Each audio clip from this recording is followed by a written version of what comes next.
양지열의 촉, 수요일에 이어 오늘도 촉을 발휘해 주실 양지열 변호사와 함께합니다. 안녕하십니까? 네, 안녕하세요. 어제 박지원 변호사가 오셔가지고 네. 제가 최고의 변호사라고 소개를 했습니다. 박지원 변호사를요? 네, 그래서 최고의 변호사 양지열 변호사를 모셨습니다. 아유, 박지원 변호사랑 동급이면 좀 서운한데? 서운하십니까? 농담입니다. 네, 고맙습니다. 공동 1등 변호사 네, 고맙습니다. 양지열 변호사입니다.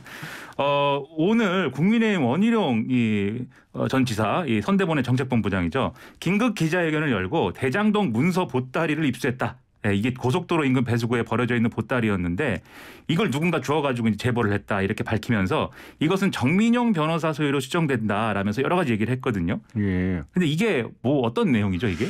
말씀하신 것처럼 이제 대장동 개발 계획에 담긴 문서들, 결제 서류들 거기에 이제 명함 같은 것들이 들어 있고 이제 중요한 부분으로 지적을 한 부분은 이재명 당시 성남시장이 직접 결제한 문서들도 나와 있다. 그렇기 때문에 이제 대장동의 의혹과 관련해서 이재명 현재 후보가 개입했던 정황이 드러나 있다라는 건데요. 저는 사실 이제 갑자기 기자회견을 한다고 해서 네. 뭐가 있을까 궁금해하다가 좀 당황했어요. 요즘에 뭔가 의혹이 폭로되거나 했었을 때 생각해 보시면 대부분 뭐 디지털 포렌식 결과 숨겨져 있던 뭔가를 찾았다 뭐 이런 식의 것들이 많이 나오잖아요. 그렇죠. 뭐 녹취록이나 이런 것도 녹취록이라든가 뭐, 요즘은 나오는 건 다 그런 거잖아요. 그렇죠. 갑자기 보따리가 배수구에서 발견이 됐다고 하니까 이걸 신선하다고 해야 될지 아니면 좀 이게 뭐지 싶기도 하고 하여튼 그 문서들을 직접 이제 말씀하신 것처럼 원희룡 본부장이 들고 나와서 설명을 했고 주된 취지는 조금 전에 말씀드린 것처럼 당시에 정민용 변호사가 이제 성남도시개발공사에서 문제가 되고 있는 초과개발비 환수 조항을 삭제하는 것을 비롯해서 이른바 이 민간업자들에게 뭔가 유리한 식으로 그때 당시에 그 규칙을 만들지 않았냐 의심을 받고 있는 사람이거든요. 그렇죠. 근데 그 사람이 직접 이재명 시장으로부터 결제받은 것도 들어있다. 그러니까 이재명 시장이 잘못된 방법을 선택한 게 아니냐라는 주장을 한 것인데요. 사실 얼마 지나지 않아서 검찰에서 김을 좀 많이 뺐어요. 아, 그렇습니까? 네, 검찰에서 그거 저희가 다 이미 공개하고 이미 입수해서 재판에도 제출해서 증거로 제출한 것들입니다라고 나왔거든요. 이미 검찰은 갖고 있는 문서다. 네, 그러니까 뭐 어떻게 그게 배수구에서 발견되는지 모르겠고 또 모르죠. 검찰이 가지고 있는 거 외에 새로운 것들이 있을 수도 있지만 주된 부분에 있어서만큼은 맥이 좀 빠진 셈이고요. 그리고 무엇보다 당시에 이 얘기가 처음 나온 건 아니에요. 지난해 대장동과 관련해서 논란이 불거지고 나서 처음 검찰에서 이제 성남시청을 압수수색을 했었을 때 그렇죠. 그때 언론에서도 이재명 시장의 서명이 들어간 소리가 나왔다라는 걸 대대적으로 보도했거든요. 근데 이거 이재명 시장은 이거 본인의 가장 커다란 치적이라고 지금 주장을 해왔지 않습니까? 그렇죠. 시장이 본인의 치적이라고 주장했던 그 사업 관련 문건에서 시장의 서명이 나온 건 너무 당연하잖아요. 그렇죠. 시장이 서명을 뭔가에는 했었어야겠죠. 그러니까요. 네. 그래서 이게 무슨 소린가 싶어서 그때 이제 처음에는 언론에서 대대적으로 보도를 했다가 상당히 뭐 의미 없게 끝났던 논란이었는데 그래서 저도 이거는 다시 한번 말씀드리지만 새로운 게 나오지 않는 한 있다면 혹시 모르겠지만 지금 상태로 봐서는 크게 뭐 해프닝으로 끝날 가능성이 오히려 높아 보입니다. 그러니까 이게 보따리라고 하고 지금 말씀하신 것처럼 뭐 서류가 여러 개가 있나 보더라고요. 네. 그중에 뭐 물에 젖은 것도 있고 한데 정민용 변호사의 명함이 나오고 뭐 원천징수 영수증이 나온다고 하는데 그러니까 이 정민용 변호사라는 사람은 얼마 전에 이제 밝혀진 녹취록에 보면은 남욱 변호사가 이 영화 무간도 얘기하면서 내가 누구를 심어놨다 얘기할 때 하는 그 후배잖아요. 후배 변호사잖아요, 이분이. 네, 그렇죠. 그러니까 중간에 성남도시개발공사에 취업을 시켜서 그렇죠. 그 안에서 이제 대장동 사업을 어떤 식으로 진전을 할 것인가 여기에 일종의 그 독소 조항이라고 꼽히는 것들이 있습니다. 건설업자가 아닌 금융권에서 컨소시엄으로 참석을 하도록 한다거나 대표적인 게 초과이익 환수를 안 하도록 한다거나 이런 것들인데 그 조항을 실무 작업을 했던 사람이 정민용 변호사라는 거예요. 그렇죠. 근데 문제는 이 분은 또 불구속 기소를 했고요. 그렇죠. 예, 불구속 기소했고 이 당시에 그 독소 조항이라고 하는 것에 대해서 남욱 변호사라든가 김만배 전 기자 같은 경우에는 성남시에서 이 기본적인 지침 자체가 이게 민간업자들이 가져갈 수 있는 건 가져가더라도 그건 신경을 쓰지 않을 테니까 나머지 확실하게 성남시가 환수할 수 있는 부분만은 확실하게 챙겨라라는 지침이 있으니까 그 지침에 맞춰서 우리는 만든 거다라는데 요 말 자체를 가지고 지금 붙어 있는 거 맞붙어 있는 거거든요. 그게 민간업자들에게 이익을 주기 위한 거다라는 게 이제 검찰이라든가 아니면 이제 의혹을 제기하는 쪽인 거고 이재명 후보 같은 경우는 민간업자들을 가지고 이 개발 이익 환수까지 다 하고 그다음에 직접적으로 나중에 이익을 가지고 분배를 하려고 했더니 자꾸 민간업자들이 이 이익 여부 같은 걸 그 숫자로 장난을 쳐서 그럴 게 아니라 고정이익으로 하고 나머지는 저 사람들이 알아서 하라는 식으로 할 수밖에 없었다. 하지만 그게 5,800억 원이었다라는 걸 강조하고 있지 않습니까? 그렇죠. 그러니까 재판에서 계속 다퉈질 부분이에요. 그러니까 지금 도돌이표가 돼버린 셈입니다. 그러게 말이죠. 이게 지금 이제 정민영 변호사가 이게 저도 이게 뭐 기사가 나온 거를 이제 봤던 기억이 나는데 재판을 하고 있잖아요. 김만배 씨를 비롯한 화천대유 일당들에 대한 그 재판을 진행 중인데 거기서도 이제 정민영 변호사가 소속돼 있던 전략사업팀이 이재명 시장에게 직접 결제를 받았느냐 받았던 게 맞느냐 뭐 이런 게 쟁점이 됐던 기사를 저는 본 것 같아요. 그러니까 이게 사실 이제 기소가 된 화천대유 일당들의 배임 혐의라든가 이런 것들을 이제 따지고 있는 거잖아요. 재판 과정에서는. 그래서 이제 거기 그 과정에서 이제 나왔던 얘기 그런 것들도 기억이 나는데 이게 직접적으로 지금 이 보따리에서 나온 그래서 그런 서류들이 이 국민의힘이 주장하는 것처럼 어떤 이 화천대유 일당들이 얻어간 수익에 대해서 뭐 이재명 후보로부터 뭐 흘러간 정황이 있다든지 또는 이 전체 사업을 애초에 화천대유들에게 큰 돈을 이제 안겨주기 위해서 처음부터 설계를 했다든지 그런 걸 뒷받침하는 내용은 아닌 것 같은데 특히 이제 오늘 굉장히 힘줘서 원희룡 본부장이 얘기를 한 게 대장동 공단 분리개발 현안 보고서 이걸 공개를 하면서 이 당시에 이 제1공단 이 결합개발이 분리개발로 바뀌면서 대장동 이 부지에 용적률 특혜가 간 거다라고 또 주장을 했단 말이죠. 이게 그런 맥락이었던 걸로 기억하는데. 근데 이거는요 사실 이제 건설 개발과 관련된 분들이 아니면 들으면서도 저게 무슨 얘기가 싶고 저도 사실 뉴스를 읽으면서도 이게 긴가민가 하면서 사실 개발 사업을 저는 이제 같이 참여해서 이런 쪽의 개발을 뒷받침해주는 법률 검토를 해본 적은 없거든요. 아 그렇습니까? 최고의 변호사심에도 불구하고. 돈에 있어서만큼은 최고가 아닌 것 같습니다. 이런 쪽에 뛰어들었어야 돈을 많이 벌 텐데 농담이었고요. 근데 이제 취지는 이런 겁니다. 성남 쪽에서 당시에 개발을 할 수 있었던 개발을 예상하고 있었던 지역들이 여러 군데가 있었을 거 아닙니까? 그렇죠. 근데 대장동과 함께 1공단이라고 불리는 지역을 같이 묶어서 개발하려는 계획이 원래 있었다라는 거예요. 근데 이거를 떼어내서 분리개발을 하자라는 쪽의 의견이 올라갔고 그 분리개발을 하는 바람에 현재 대장동에서 용적률 그러니까 집을 지을 수 있는 땅의 비율 자체가 굉장히 높아졌다라는 거죠. 이제 국민의힘 측에서 취지는 뭐냐면 그렇게 떼어서 개발을 한 이유가 결국엔 대장동에게 민간업자들에게 이익을 많이 주려고 한 거 아니냐라고 주장을 한 거고요. 여기에 대해서 또 바로 이제 이재명 후보 측에서는 내놓은 것이 당시에 1공단이 그 서류에도 그런 내용이 나와 있다는 거죠.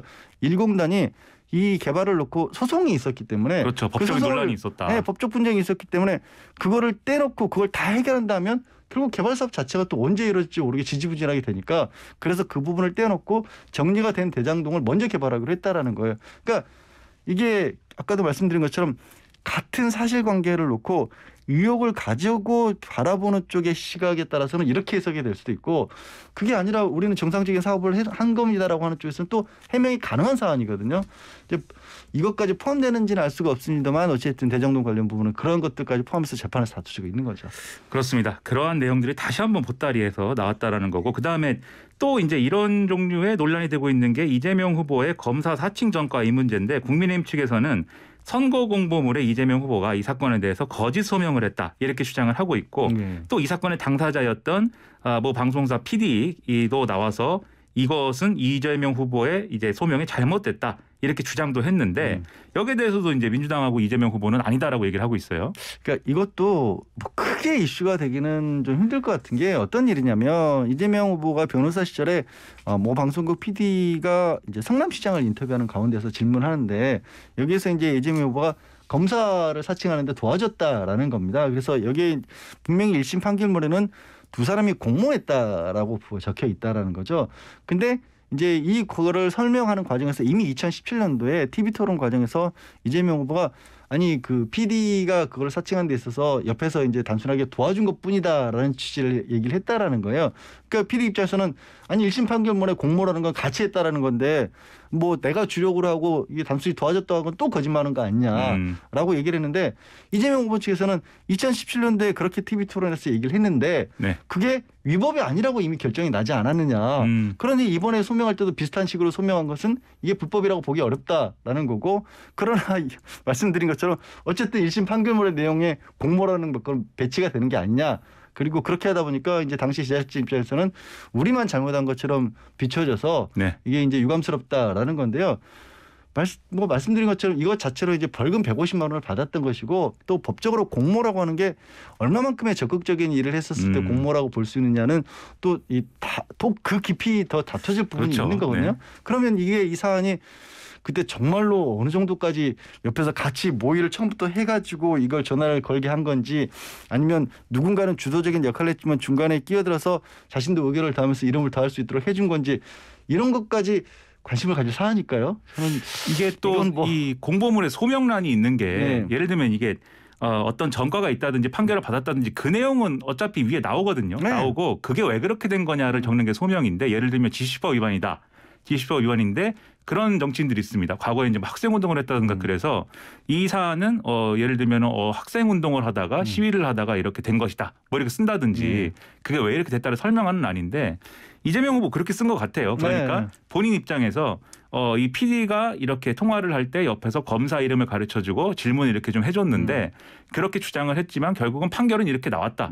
그래서 이게 크게 뭐 사실관계를 이제 뭐 왜곡한 거냐 이건 시각에 따라서는 논란이 있을 수 있겠지만 크게 뭐 이렇게 뭐 허위 사실을 뭐 유포했다거나 그렇게 보기엔 좀 어렵지 않나 싶은 부분이 당연히 있어서 말씀드린 것처럼 이미 그런 식으로 TV 토론 때 2017년도에 해명을 했고 그 해명이 잘못된 것이냐를 가지고 또 재판을 받았는데 잘못이 아니라고 판결을 받았거든요. 그래요 말입니다. 네. 그런데 또 논란이 돼서 아무튼 또 국민의힘에서 그걸 다시 꺼낸 건데 말씀드리면서도 이렇게까지 다 꺼냈어요. 여러 가지 뭐 논란이 커요 이런 것들이.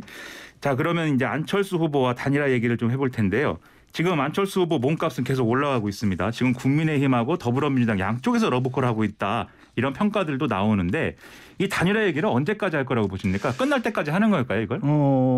이게 결국에는 저는 이제 지지율 변동 때문에 이런 일이 벌어지고 있다라고 보거든요. 기본적으로. 그러니까 국민의힘 입장에서 봤었을 때 국민의 입장에서 지난주에 안철수 후보가 제안했던 뭐 여론조사 방식에 의한 그 단일화 자체를 거부를 했었을 때는 상당히 또 불과 한 일주일 전인데도 불구하고 국민의힘이 앞서가고 있었어요. 그렇죠. 윤석열 후보가 앞서가고 있고 어느 정도는 좀 안도하고 있었다라고 봐도 그러니까 안철수 후보와의 단일화 자체가 굳이 필요가 없다라는 판단이 있었을 것이다. 다들 그렇게 뭐 일반적으로 언론에서도 그렇게 보고 있지 않습니까? 그런데 상황이 바뀌었어요. 아주 초박빙 상황으로 갔거든요. 그렇습니다. 그러다 보니까 이게 결국에는 안철수 후보와의 단일화를 단순히 산술적인 어떤 합산의 문제가 아니라 뭔가 정치적인 역량을 보여준 데 있어서 실패한 게 아니냐 이런 식의 분석들도 나오고 그리고 생각보다 이게 지지율에 미치는 영향도 크다 보니까 뭐를 수습을 해야 되냐면 안철수 후보하고 단일화가 설령 안 이루어지더라도 지금 여론조사 같은 걸 보면 이 결렬의 책임이 윤석열 후보 측에 있다라는 국민들의 인식들이 좀 높은 부분이 있거든요. 그럼 뭐냐면 만약에 이 윤석열 후보 캠프 측에서 정권교체에 실패하게 되면 근본적인 책임을 물을 수 있는 게 윤석열 후보 측에 가버린단 말이에요.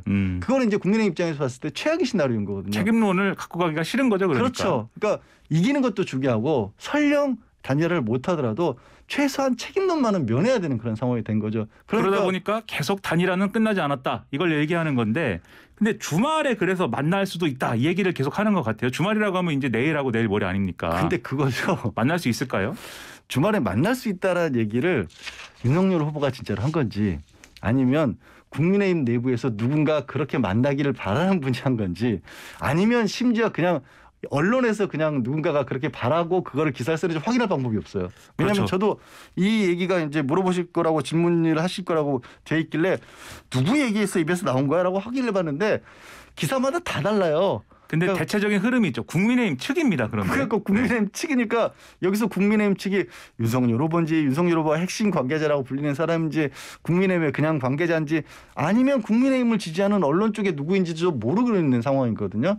근데 말씀드리지만 결국엔 이거는 안철수 후보와의 단일화가 좋지 않은 쪽으로 국민의 입장에서 좋지 않은 쪽으로 갔었을 때 파장을 막고 그리고 그 파장을 막는다는 건 동시에 뭐냐면 말씀드렸다시피 단순히 합산적인 의미의 안철수 후보의 단일화 실패의 책임에 대해서 묻는 게 아니라 이 윤석열 후보의 정치력에 대한 판단으로 이어질 수가 있거든요. 그렇죠. 윤석열 네. 후보가 최대한 뭐 주말에 만나기로 한다든가 아니면 뭔가 최선을 다하는 모습을 보여줬을 때는 그걸 다시 가져올 수 있다라는 그런 계산도 들어있는 게 아닌가 싶습니다. 알겠습니다. 그리고 민주당도 이제 이른바 반윤 연대를 만드는 거 아니냐 뭐 이런 평가들이 막 나오고 있는데 특이한 게 우리공화당 조원진 후보한테도 이재명 후보가 직접 전화를 걸어서 정책 연대를 제안했다. 이게 오늘 또 화제였어요. 네. 이거는 어떤 의미가 있는 걸까요? 아니 이거는 사실 처음 나온 건 아니고 유승민 지금 전 의원의 공약조차도 되려놓고 이건 유승민 의원 거지만 제가 좋은 거라서 쓰겠습니다는 얘기를 꺼냈거든요. 그렇죠. 그런 자세를 그러니까 이재명 후보 측에서는 국민 통합이라는 걸 최근에 내세우고 있습니다. 뭐냐면 이게 강조를 주기 시작했던 지점이 저는 딱 이 윤석열 후보가 적폐청산이라는 카드를 꺼낸 순간부터 이게 좀 민주당 쪽에서 강조하기 시작했다라고 보여요.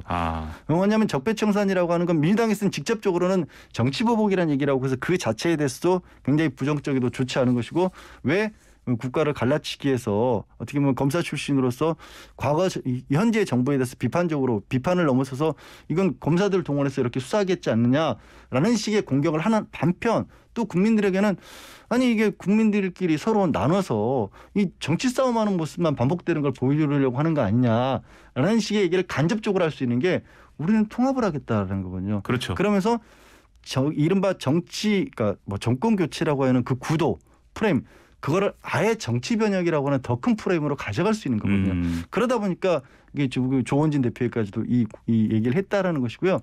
자 이렇게 되면 조금 전까지 저희가 이제 안철수 후보 단일화 얘기를 하고 있었잖아요. 그렇습니다.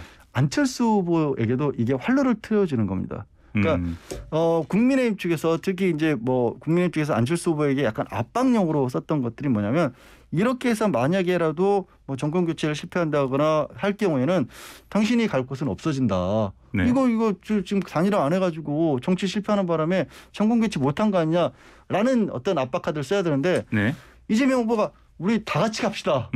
이렇게 해버리면 거기서 실패하더라도 제가 되더라도 이게 이쪽에 오시면 됩니다. 이쪽에 같이 서서 연정을 하든지 간에 정치개혁을 바꾸든지 간에 심지어 4년제 중임제까지 이게 헌법 개정까지 해가면서도 저는 여러분들 이거 수용할 수 있습니다. 이렇게 나와버리니까 안철수 후보 측에 싹 길을 틔워져 버리는 거죠. 그리고 그거는 안철수 후보에게만 길을 틔워주는 게 아니라 이 선거판을 바라보는 국민들 입장에서 봤었을 때도 흐름이 좀 다르게 갈 수 있는 거거든요.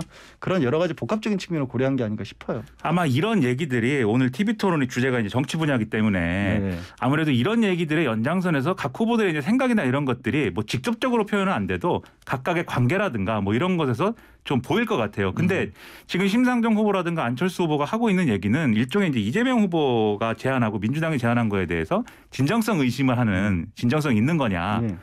또는 이제 뭐 그 정도의 이제 마음을 갖고 있으면 그 정도의 저시함을 갖고 있으면은 뭐 계속 추진하면 되는 것이지 뭘 제안하고 뭘 동의하라는 거냐 뭐 이런 좀 뭐랄까 좀 여러모로 좀 불편하죠. 그렇죠. 그런 반응들이 나오는데 네. 이재명 후보 오늘 어떤 모습을 보여줘야 좀 그러한 신뢰성을 좀 기할 수가 있을까요? 저는 그런 식의 구도 제안 같은 것들은 이재명 후보 입장에서는 계속해서 살 수밖에 없다라고 봅니다. 왜냐하면 당장 이게 이재명 후보가 내놓고 있는 국민 통합이라든가 정치에 대한 변화 이런 것들이 지금 당장 안철수 후보라든가 심상정 후보가 입장에서 그걸 바로 받는 모양새를 되는 건 그냥 단일화하는 거나 마찬가지잖아요. 그건 이루어질 걸 기대하고 있지는 않아요. 다만 끊임없이 어떤 진정성이라는 것을 지금 어차피 신뢰를 얻느냐 뭐 하느냐 이런 문제인데 그렇죠. 그걸 신뢰를 어떻게 보여줘요. 지금 대통령이 대화할 수 있는 일에 대한 얘기를 하고 있으니까 어차피 그거는 나의 진정성이 통할 수 있다라는 걸 사실 두 후보들이 아니라 국민들에게 보여주는 것이고 그렇죠. 그걸 국민들에게 보여주는 과정에서 윤석열 후보의 차별점을 부각시키는 거거든요. 그렇기 때문에 이런 종류의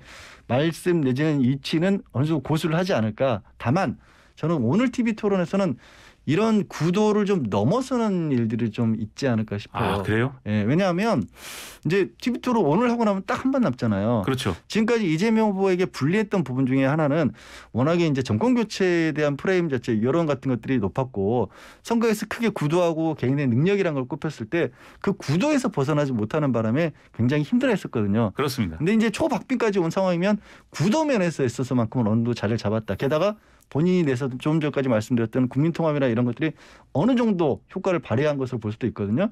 거기에 남은 지금 한 번, 두 번 남았는데 여기서는 능력이라는 걸 보여줄 때가 되는 거거든요. 능력을 보여줘야 된다. 네, 이제는 결국 이제 우리 유권자분들이 뭐 워낙 강성으로 양쪽에 지지하는 분들 입장에서는 어떻게든지까지 안 바뀌지만 이제 뭐 대통령은 능력이 있어야 되는 거고 판단을 요구하고 있는 분들 입장에서는 그렇죠. 네. 결국에는 잘 모르겠는데 그리고 정치 개혁의 신뢰를 기하는 것도 능력이기 때문에 그렇죠. 그걸 오늘 보여줄 수 있는지 네. 한번 또 양지열 변호사 지켜보도록 하고요. 질문이 많은데 제가 진행하면 시간이 항상 없습니다. 네. 여기까지 하겠습니다. 아, 네, 죄송합니다. 제가 말이 좀 길었나 아닙니다. 보네요. 아닙니다. 지금까지 최고의 변호사 양지열 변호사였습니다. 고맙습니다. 네, 고맙습니다.